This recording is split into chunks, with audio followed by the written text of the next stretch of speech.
All right, take a look at the YIYEIE Flex Head Ratchet handle. Okay, so it does come with some nice foam that we can put inside of our toolbox, so that's nice. And then here is the ratchet. Nice long handle on here, so if you need a lot of torque on something, you can do that with this. Also, probably the best selling point is that this is a flex head, so that means that if you need to get this inside of a tight area, you can do that with this where you wouldn't be able to with other ratchets. It does have a detent locking mechanism that is actually going to hold it in place. It's not going to be as stiff as the locking flex head, but this will still work. And in fact, I think these are better just because you can manipulate it, get it exactly where you want it, and then just start working. You don't have to spend extra time locking that thing down. So when it comes to speed, this is the best way to go.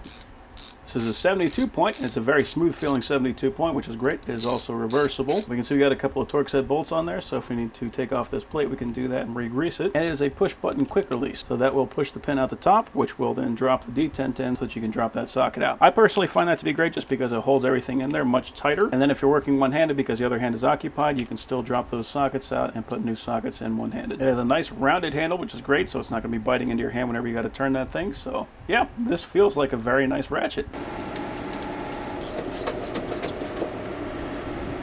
There we go. So yeah, that is an awesome ratchet. Nice leverage. I like the adaptability.